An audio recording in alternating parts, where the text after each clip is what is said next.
neste momento, Deus, através desta emissora, leva até você mais um programa de fé, com mensagens, hinos e orações a seu favor.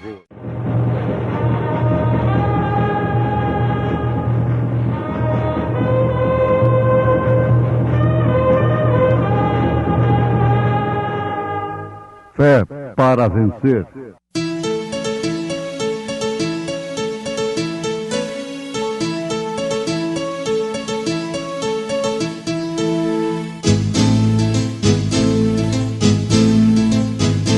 Mensageiro, Deus enviou seu profeta, seu profeta Este som de alarido retumbando está, retumbando está. E as águias de Deus, e as águias de Deus já voando estão, já voando estão. William Branham foi seu nome e Deus foi com ele, e Deus foi com ele. E a coluna de fogo sempre lhe seguiu, sempre lhe seguiu.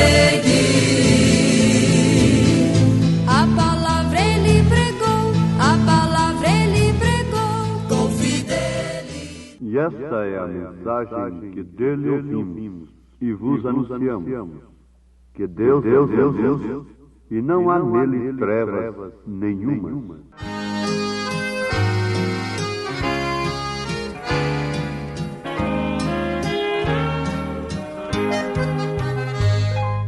Quem tem Jesus tem tudo, quem não tem nada. Mas quem tem Jesus Cristo no céu já tem morada.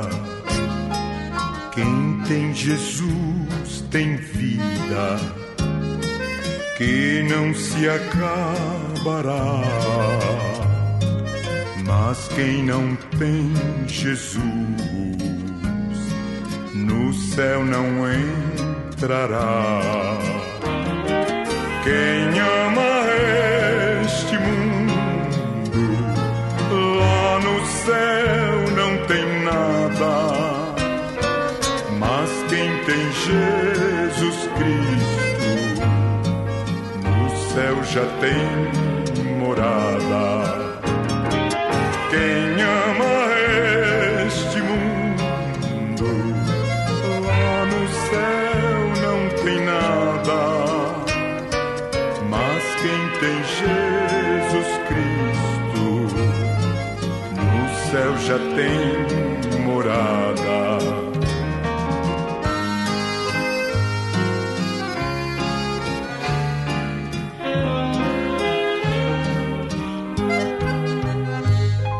A riqueza do mundo só traz tribulação, faz ficar orgulhoso e perde o galardão. No céu há tesouro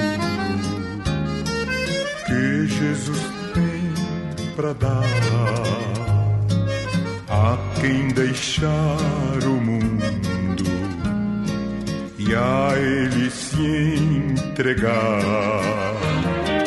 Quem ama este mundo lá no céu não tem nada. Mas quem tem Jesus Cristo no céu já tem morada. Quem ama este mundo lá no céu não tem nada. Mas quem tem Jesus Cristo no céu já tem morada.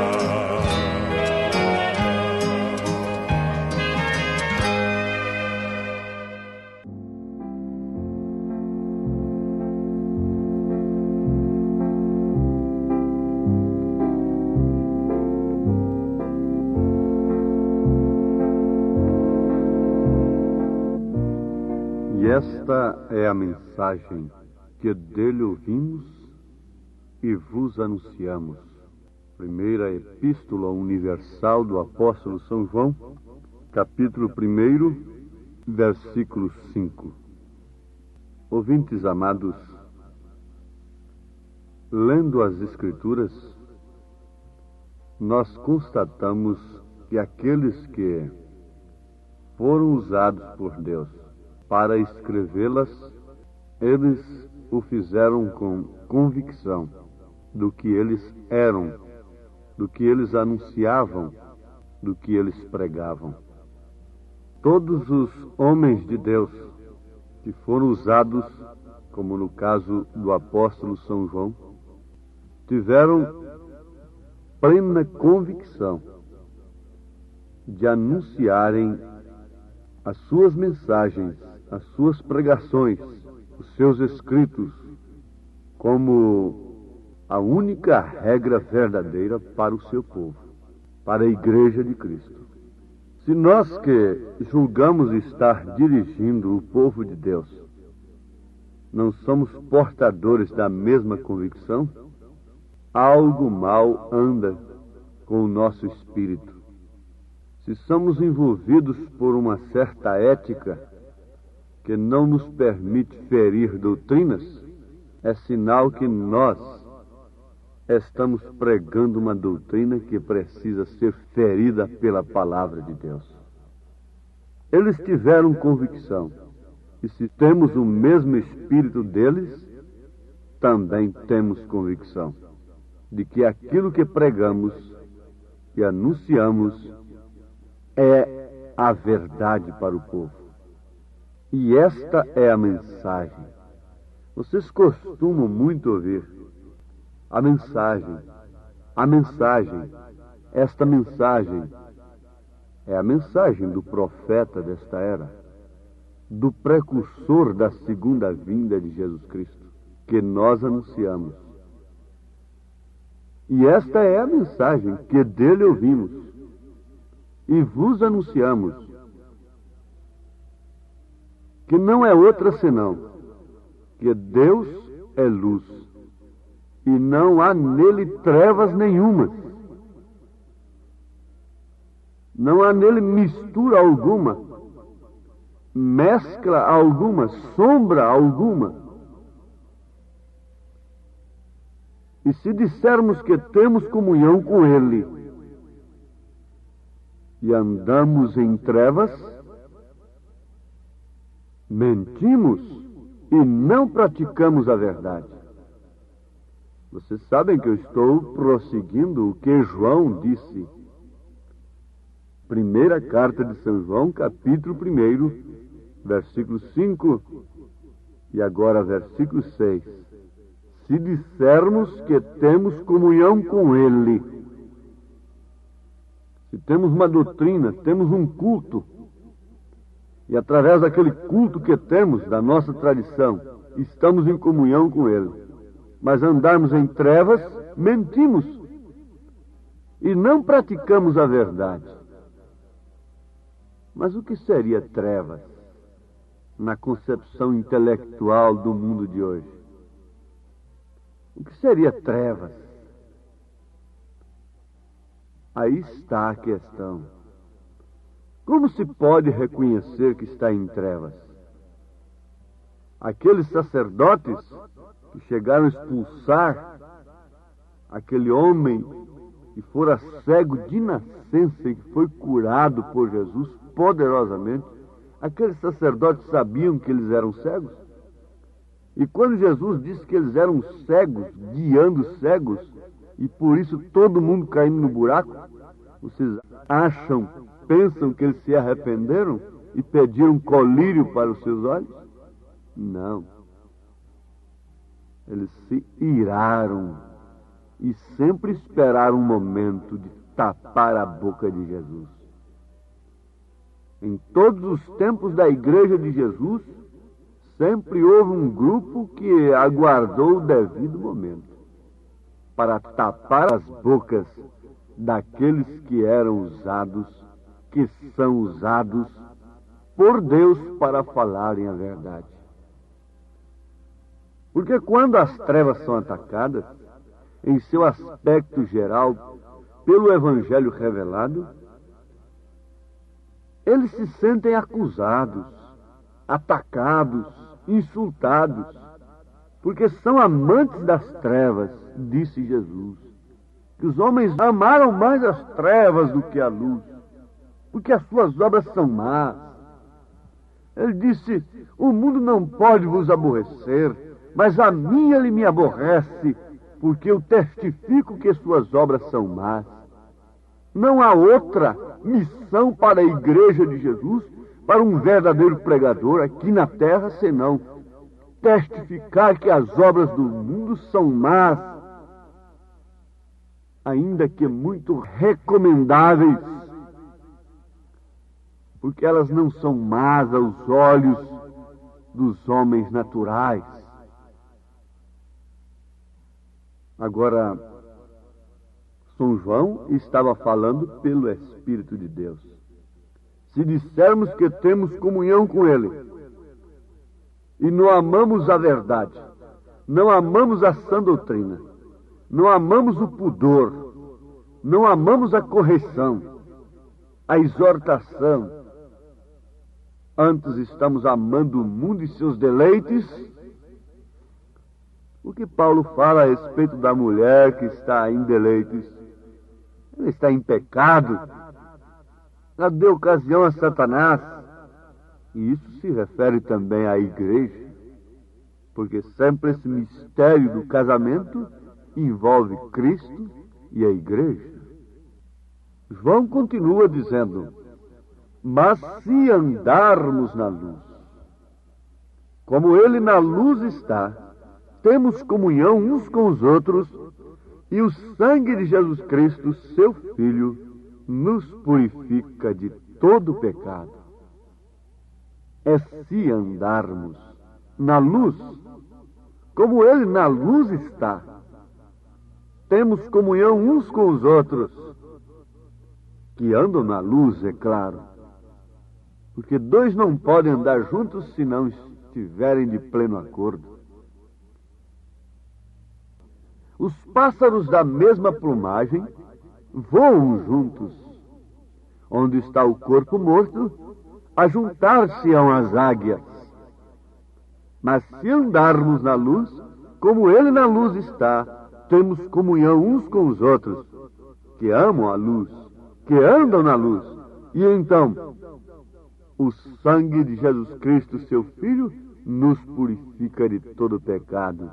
Eis aí a perfeição da noiva de Cristo, que está plenamente relacionada com Deus. Esta perfeição é pelo sacrifício de Cristo, que está sobre nós através do envio do Espírito Santo, porque o Espírito é a vida que estava no sangue, que foi derramado lá na cruz. E esse Espírito que saiu daquele corpo foi derramado na igreja. E a igreja então não apontou outro remédio para a salvação dos pecadores. Nenhuma penitência, nenhuma salvação compra. Mas Pedro disse: arrependei-vos e convertei-vos, para que sejam cancelados os vossos pecados, e venham assim os tempos do refrigério pela presença do Senhor. Isso nos faz lembrar também o que o mesmo apóstolo logo em seguida disse àqueles que, com seus corações compungidos, interrogaram: que faremos, varões e irmãos?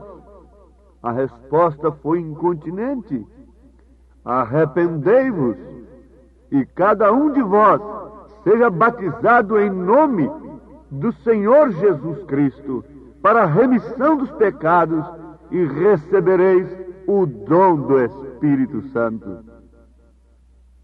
Mas se andarmos na luz, como ele na luz está, temos comunhão uns com os outros, e o sangue de Jesus Cristo, seu Filho, nos purifica de todo pecado. Eles andaram com ele, obedeceram a sua palavra, ficaram seguros em sua promessa, e por isso o Espírito Santo veio sobre eles como a promessa de Cristo, de o Espírito de verdade que habitava com eles, estaria neles. Isto se cumpriu. Agora, na mensagem, o sinal, o profeta desta era nos afirma: essa é a mensagem. Qual é a mensagem? É de um novo fundador, para fundar mais uma denominação, quando temos tantas delas e cada uma melhor do que a outra? Para que seria essa mensagem? O que é esta mensagem? Ele responde: entre você em Cristo. Entre em Cristo. Tem uma frase que ele usa o termo meta-se em Cristo. Fique à prova de ruído. Não escute o zum zum zum lá de fora. Deixe os seus ouvidos reservados somente para o que o Espírito diz. Porque se você se põe a ouvir a um e a outro daqui, outro dali, quando você terá uma fé definida? Nunca. Você tem que, por revelação divina, destacar, distinguir dentre todas as vozes que você tem ouvido neste mundo. Distinguir a voz de Deus. E aquela que você distinguir como a voz de Deus, então torna-se a sua absoluta aquela voz. É a voz de Deus? Você tem a revelação de Deus que aquilo é sua voz? Então, se agarre nesta voz, como entre a vida e a morte. Sofra tudo por esta voz.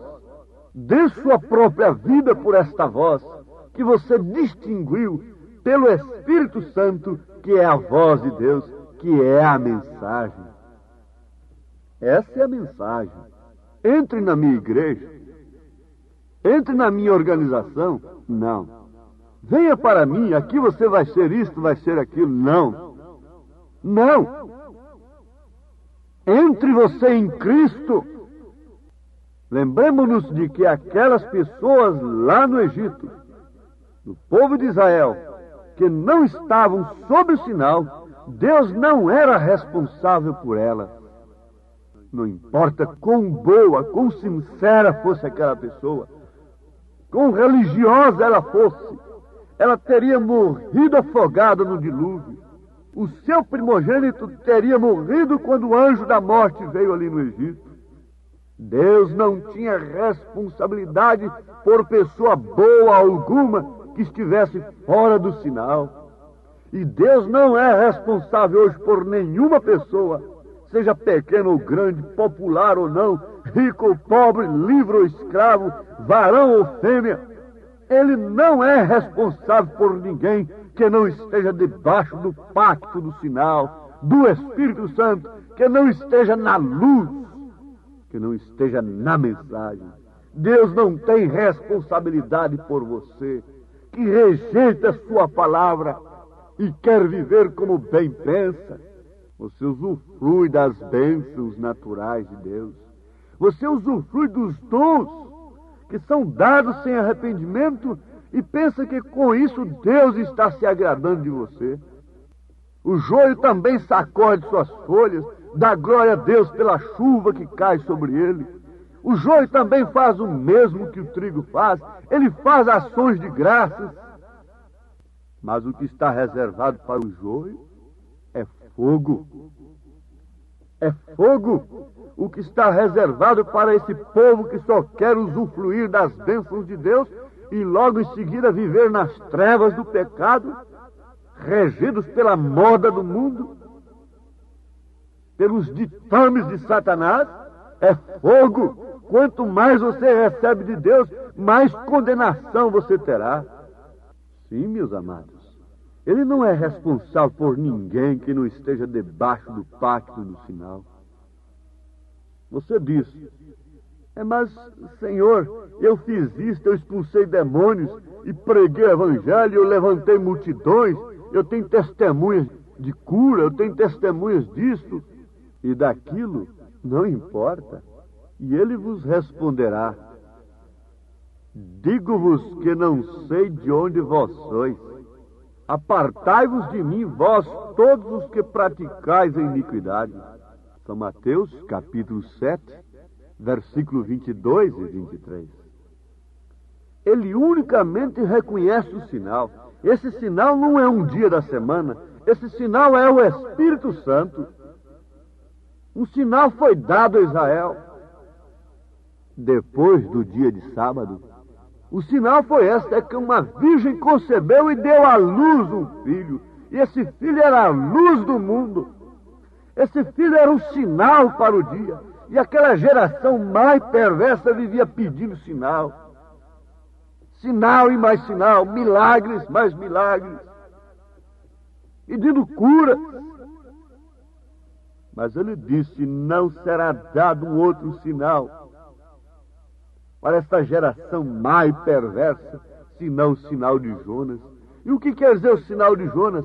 É o sinal da ressurreição. É o sinal da vida. Esse é o sinal para a noiva nesses dias.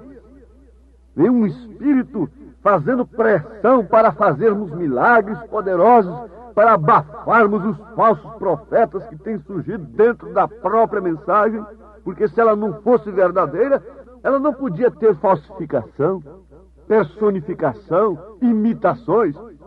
É justamente uma nota verdadeira que pode ser imitada, pode ser personificada, falsificada, mas Cristo continua sendo o mesmo. A mensagem sempre é a mesma, que dele recebemos, que dele ouvimos e anunciamos, que Deus é luz, e ele não mudou, ele não se modernizou. Entre aspas, ele nunca reconhece outra coisa a não ser o seu sinal. A ressurreição tem que estar em você.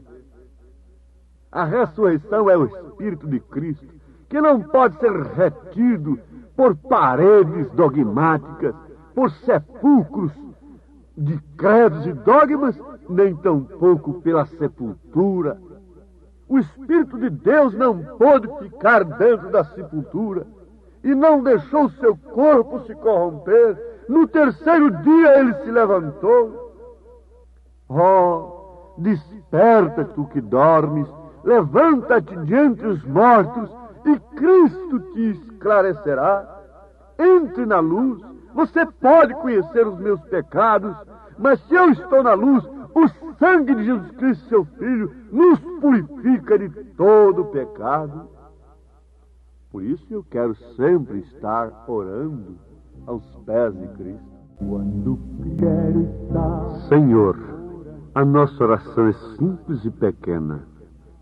Responde a oração de cada um que deseja viver na luz, como o Senhor na luz está, aborrecendo todas as obras das trevas, através de sua vida, de seu testemunho.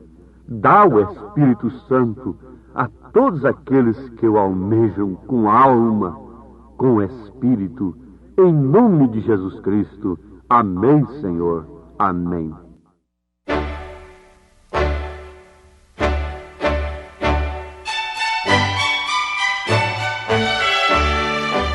Ouvintes, escreva-nos pela caixa postal de número 15.020, 15020, CEP 74.501-970, Goiânia, Goiás.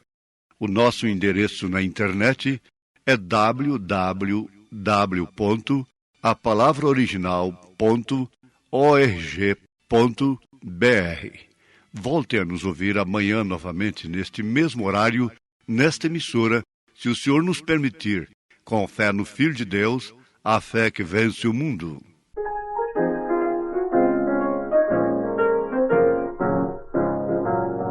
Que Que bendita, que gloriosa luz a minha alma vem encher.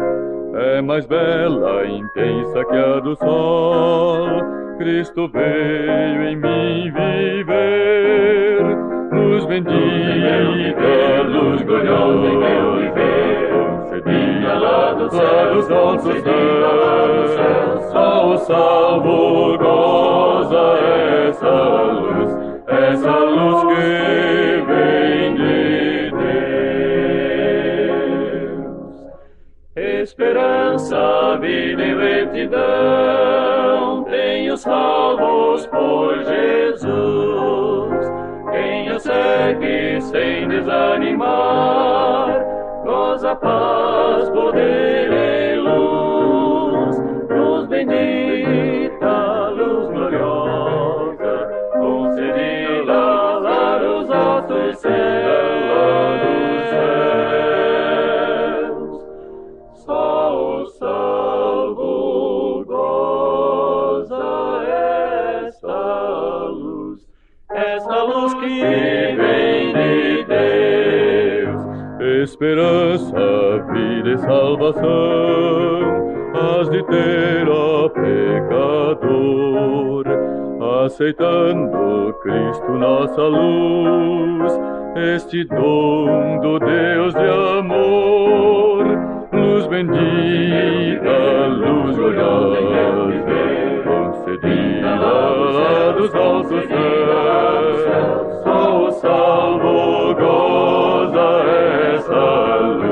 essa luz que vem de Deus.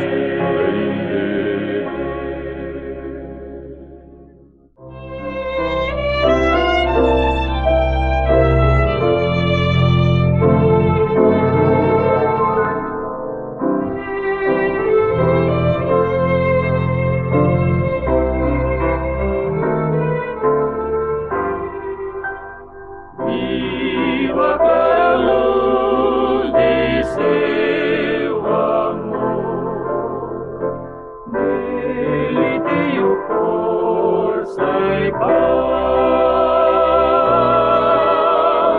que por mim está velando, eu sei. Livra-me de